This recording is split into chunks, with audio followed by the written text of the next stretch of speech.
आज की वीडियो उन सभी पेरेंट्स के लिए है जिनको ऐसा लगता है कि उनका बच्चा सबसे ज़्यादा शरारती है। हमारा बच्चा तो कहना ही नहीं मानता है, सबसे ज़्यादा शरारती है, अपने मन की मर्जी करता है। इसके लिए वो क्या करते हैं, पड़ोसी के बच्चे होते हैं, रिश्तेदारों के बच्चे होते हैं, उनके साथ अपने बच्चे का कंपैरिजन करते हैं और बोलते हैं देखो उसका बच्चा कितना अच्छा है, अपनी माँ का कहना मानता है। एक हमारा बच्चा है वो हमारा कहना ही नहीं मानता है, बड़े परेशान रहते हैं वो। तो आज मैं आपको इसका सल्यूशन भी बताने वाली हूँ कि इसका क्या सल्यूशन है और आपका बच्चा ऐसा क्यों है ये भी मैं आपको बताने वाली हूँ। तो वीडियो में अंत तक बने रहिए। तो ये मैं आपको एक कहानी के माध्यम से बताऊँगी। एक बार एक सेठ जी थे, उनका 8 साल का बेटा था। जो सेठ जी थे उनका ये कहना था कि उनका बेटा बहुत ज़्यादा शरारती है, कहना नहीं मानता है, वो बड़ा परेशान करता है। मतलब सेठ जी बड़ा परेशान रहते थे अपने 8 साल के बेटे से। वो सबसे पूछते थे कि क्या मैं ऐसा करूं जिससे मेरा बेटा ठीक हो जाए, मेरा कहना मानने लगे, वो अपने कामों के लिए रिस्पॉन्सिबल हो। मतलब वो सबसे इस चीज़ के लिए सोल्यूशन मांगते थे कि क्या मैं ऐसा काम करूँ जिससे कि मेरे बेटे को मैं समझा सकूँ, उसको अच्छी बुद्धि में दे सकूँ, सद्बुद्धि में दे सकूँ, मैं ऐसा क्या करूँ। लेकिन जिससे भी वो पूछते थे सामने से उनको वही जवाब मिलता था कि हमारा खुद का बच्चा ही वैसा है, हम तुम्हें क्या बताएंगे। बड़े परेशान हो गए सेठ जी। तो ऐसे ढूंढते ढूंढते वो सबसे पूछते रहते थे कि मैं क्या करूं मेरे बच्चे को ठीक करने के लिए, मैं क्या करूं मेरे बच्चे को ठीक करने के लिए। लेकिन उन्हें कहीं से भी कोई सोल्यूशन नहीं मिला। फिर उन्होंने डिसाइड किया कि चलो अब मैं कहीं और दूसरे शहर चलता हूँ। वो अपने बेटे को, 8 साल के बेटे को लेकर दूसरे शहर में जाते हैं और सबसे वहाँ पर भी जाकर यही पूछना शुरू कर देते हैं कि मेरा बेटा है बहुत शरारती है, मैं क्या ऐसा काम करूँ जिससे इसकी शरारतें ख़त्म हो जाए और ये मेरा कहना मानने लगे। वहाँ पर भी उन्हें वही जवाब मिलता था कि हमारे खुद के बच्चे ऐसे हैं। फिर सेठ जी ने डिसाइड किया कि अब मैं इसके लिए इनाम रखूँगा।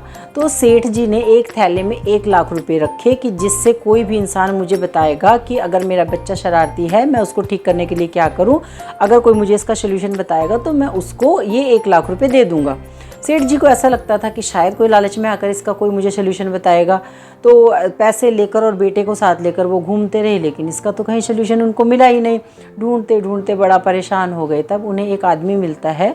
वो आदमी सेठ जी को बोलता है कि सेठ जी आपकी जो ये प्रॉब्लम है इसका सल्यूशन एक पंडित जी हैं और वो आपको दे सकते हैं। तो सेठ जी बोलते हैं कि वो पंडित जी कहाँ हैं। तो वो आदमी पंडित जी का एड्रेस उन्हें दे देता है और सेठ जी अपने बेटे को लेकर उस पंडित जी के पास चले जाते हैं। उन्हें लगता है कि चलो आज तो मुझे सल्यूशन मिल ही जाएगा, अब तो मेरा बेटा ठीक हो जाएगा, वो मेरा कहना मानने लगेगा, वो शरारती भी नहीं रहेगा अब तो। ठीक है, जैसे ही वो पंडित जी के पास जाते हैं, पंडित जी को अपनी प्रॉब्लम बताते हैं कि मेरा ये जो 8 साल का बेटा है मेरा कहना नहीं मानता है, शरारतें करता है, मतलब जो भी उसकी कमियाँ थी वो सारी की सारी पंडित जी को गिनवा देते हैं। और पंडित जी को सेठ जी ये भी बोलते हैं कि अगर आप इसका सल्यूशन मुझे देते हैं तो मैं ये 1 लाख रुपए का थैला है ये मैं आपको दे दूंगा। तो पंडित जी बड़े खुश हो जाते हैं कि 1 लाख रुपए मिलेंगे। पंडित जी क्या करते हैं कि तुरंत वो थैला छीन लेते हैं सेठ जी से और उसके बेटे का हाथ पकड़कर भाग जाते हैं वहाँ से। और जैसे ही वो पंडित जी थैला और बेटे को हाथ पकड़ के भाग गए, तब सेठ जी तो देखते ही रह जाते हैं कि ये क्या हुआ। उन्होंने तो मतलब उन्हें अपनी आंखों पे विश्वास ही नहीं हुआ कि पंडित जी उसके बेटे को भी ले गए और उस थैले को भी ले गए, 1 लाख रुपए भी गए और बेटा भी गया।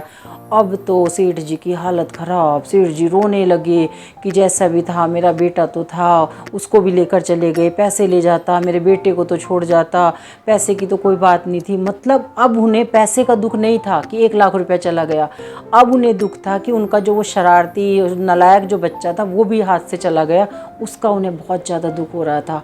रोते रोते जब 1 घंटा निकल गया तो पंडित जी उनके बेटे को और 1 लाख रुपए के थैले को लेकर वापस आते हैं। तो पंडित जी जैसे ही थैला पकड़ाते हैं सेठ जी को, सेठ जी थैले को फेंक देते हैं और अपने बेटे को खींच लेते हैं और ज़ोर से गले लगाते हैं और रोने लग जाते हैं कि तू कहाँ चला गया था बेटा, मैं तेरे बिना नहीं रह सकता, तू बहुत प्यारा है, मुझे तू सबसे ज़्यादा प्यारा है, तू मेरा सबसे अच्छा बेटा है, तू मेरा राजा बेटा है। मतलब वो रोते रोते इतनी अच्छी अच्छी बातें उनको याद आ रही थी कि आज मेरा बेटा है तो मेरे पास सब कुछ है। आज उन्हें 1 लाख रुपया कुछ भी नज़र नहीं आ रहा था। उनको ऐसा लग रहा था ये 1 लाख रुपया बेकार है, मेरा बेटा तो मेरी सबसे अनमोल धरोहर है। आज अपने बेटे को बोल रहे थे कि बेटा मैं तुम्हें बहुत प्यार करता हूँ, जब तुम्हें पंडित जी ले गए थे तो मुझे ऐसा लग रहा था मेरे दिल की धड़कन ही बंद हो गई थी। वो सेठ जी अपने बेटे को गले लगाते हैं और अपने बेटे को बहुत प्यार करते हैं। तब पंडित जी ने कहा, सेठ जी यही एक कमी थी, आपने कभी अपने बेटे को बोला ही नहीं, आपने अपने कभी बेटे को बताया ही नहीं कि आप उसे कितना प्यार करते हैं, आपने कभी अपने बेटे को टाइम ही नहीं दिया।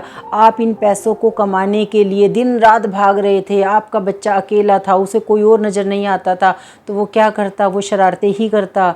आपने उसको कभी टाइम ही नहीं दिया, कभी उसके साथ खेले ही नहीं, कभी आपने उसके साथ मस्ती नहीं की। कब वो 8 साल का हो गया आपको पता ही नहीं चला। अगर उसे आपका साथ मिला होता तो शायद वो इतना शरारती ना होता। बचपन में अगर आप उसे अपना साथ दे देते तो उसके साथ आपका बहुत ही अच्छा रिश्ता बनता। जो टाइम आपने गंवा दिया है उसी की वजह से ही आज आपका बेटा ऐसा है।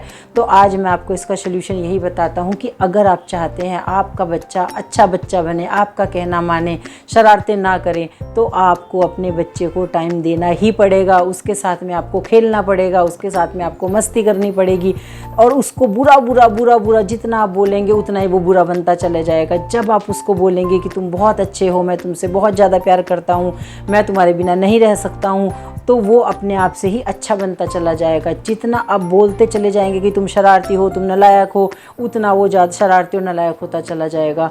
तो इसीलिए अपने बच्चों के लिए हमेशा अच्छा बोलें, पॉजिटिव बोलें, उनको नेगेटिव वर्ड्स ना बोलें, क्योंकि जितना ज़्यादा आप अपने बच्चे को नेगेटिव बोलेंगे उतना ही ज़्यादा बच्चे नेगेटिव होता चला जाएगा।